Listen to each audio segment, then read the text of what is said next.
Hi, everyone. Bridget here. I wanted to talk to you today about how to build an agile recruitment team or model. Essentially, if we think about it, and if you're in recruitment, you know this already, recruiting is highly unpredictable.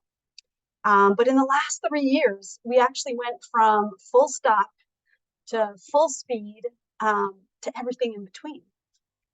So the question is, how can we be strategic when we don't have the foresight of what needs are coming? And when they do eventually land on our desk, they're for yesterday. So here are my 5 steps. Step one is to forecast talent. And this is going beyond sending a spreadsheet to your managers and having them complete it, letting you know, what do they think will be the positions that you will need to fill in the next 6 months or 12 months. What I suggest is having your talent advisors, your recruiters, whatever you call them in your business, actually meet with the business and come prepared to this conversation, to these meetings with some historical data. Because often managers won't know. Sometimes managers are new in their role. And so providing them with sort of a glance at what the last 3 years looked like.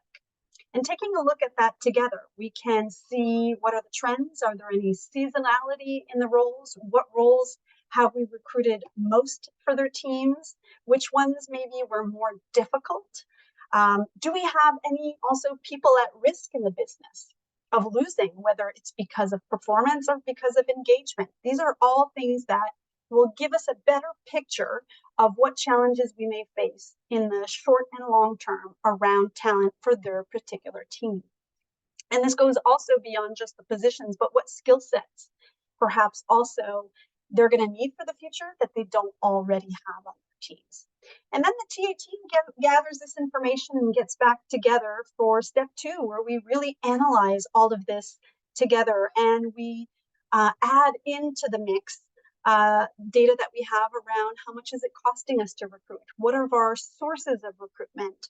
What tools do we use? Is it LinkedIn? Is it Indeed or other, obviously those are the two main ones, but other means to provide attraction and visibility for our hiring needs? Because all of this needs to take into account, are they matching up, right?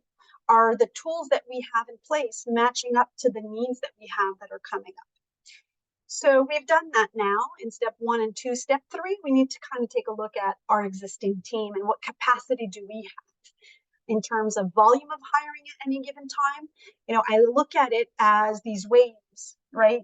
These peaks and valleys that occur in recruiting. So when things are maintained at a calm level, when those waters are calm, where am I keeping my head above water? What does that volume look like? What are those type of hires and positions look like? Geography, location-wise, by job category, or however you want to slice and dice it, depending on your business realities.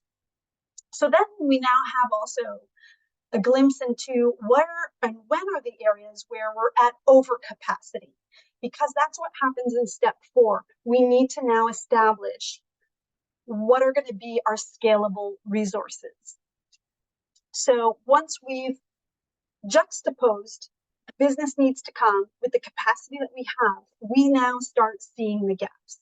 Is it a gap in skill set? Is it a gap in short-term needs, long-term needs? So your scalable resources could look like a multitude of things depending on your situation. It could be providing more or giving more autonomy to your hiring managers, so they play a more important role at certain stages in certain types of hiring. Sometimes maybe it's campus recruiting or summer student hiring where they have greater involvement and autonomy, for instance. So that's one way we can scale up and down. Another area could be other internal resources, people who may have lighter workloads at that same period of time, where we have our peaks. Sometimes that's a reality for us. Other times it could be internal resources who have shown an interest in recruiting and would love to do an assignment that can be allocated during those peaks. And at other times you may want to look externally for some support. And yes, there are headhunters, which typically are more geared to those higher level roles that we typically see coming, or have more foresight over. But then what do you do for all of those other moments? And you may have heard of fractional recruiters or on-demand recruiters, or you may have some on-call recruiters that you may call upon. And this is actually an area that Talent IQ supports our hiring, our customers, in which we become an extension of your team. So we enable our customers to easily scale up and scale down in a very quick manner because we've come to know you, know your culture and your employee value proposition, and we can quickly help you ramp up those hiring needs when needed.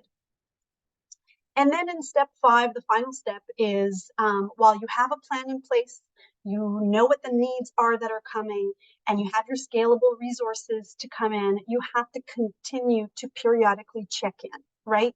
So having those TA advisors or recruiters go back to the business either quarterly and kind of take a look back and a look again forward and continuously adjust. So these are some easy steps that you can take on in your business. And if you'd like to talk more about this, I'd be happy to have a conversation with you and share more ideas. In my next video, I'll be talking about, now that we have visibility of what's to come, how do we adapt not only the model, but now our attraction strategy based on the hiring needs that we have that are coming up. So nice talking to you, and see you soon.